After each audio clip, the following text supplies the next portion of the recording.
everyone, and welcome back to Poets and Quants Must Reads, a quick, digestible recap of the top business school news sponsored by Center Court, our virtual admission events. I'm your host, Christy Blyzeffer, and I'll be highlighting the most important P&Q stories you might have missed. So let's get to it. Number 1, consulting pay. What MBAs earned in 2022. Management Consulted, a hub for industry insiders that ranks consulting industry salaries, along with other metrics, released its 2023 salaries overview last week, and it isn't all rosy. The hub notes that rapid MBA salary rises in the industry are starting to correct themselves. Cutbacks are coming. In its analysis, Management Consulted believes that the next wave of cuts will involve either shrinking project team sizes or opting to hire less experienced non-MBA talent. At the same time, it anticipates M&A consolidation will result in a fragmented market of boutique players. You can read the analysis now on our homepage. Number 2, Indiana and UNC top U.S. News' ranking of the best online MBA programs. Two major players in the online MBA market retain their hold on first place in the 2023 U.S. News Online MBA ranking published on January 24th. Indiana University's Kelley School of Business and the University of North Carolina's Kenan-Flagler Business School shared top honors in the new ranking. The online MBA program at the University of Southern California's Marshall School, which was in a three-way tie for first place last year, slipped into third place. Interestingly, while online MBA students now outnumber those enrolled in on-campus programs, the explosive growth of the online MBA market is pretty much over. 3 of the top 10 schools, in fact, reported enrollment declines, with the University of Arizona down to 359 online MBA students compared to 408 last year.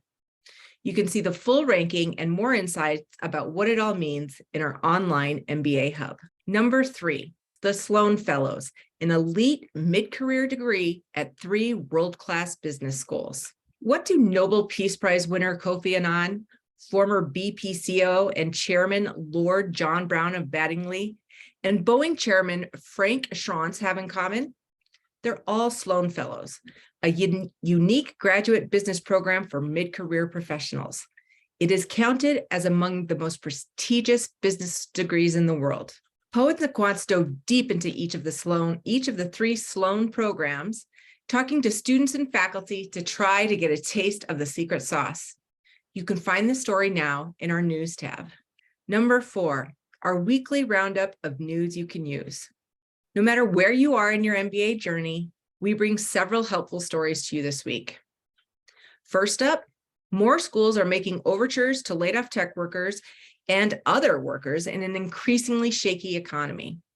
Northwestern Kellogg has extended its test waiver through round 3 for tech workers laid off in the last 6 months.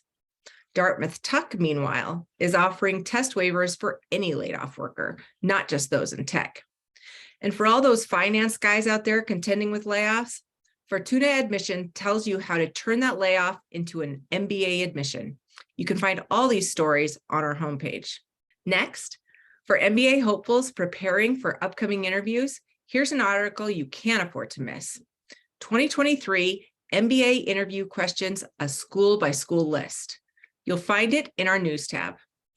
And finally, if you're looking for an MBA program to help secure that lucrative job at the other end, check out our story on how executives at top companies rank the best programs. CEO World, a magazine aimed at C-suite executives, asked its in-the-know readers to evaluate schools that helps respondents land the job. You can find the story in our admissions hub. And that's it for this week's Must Reads recap. I also want to alert all the school seekers out there to Center Court's upcoming MBA festival, where you'll get front row seats to leaders at some of the top MBA programs. Our next event is February 7th to 8th and is a must-attend event for any serious MBA candidate. Register now for free. Again, I'm Christy Blyzeffer, and you can join me next week right here for a recap of what's important in the world of business education. Thanks for listening, and as always, stay informed.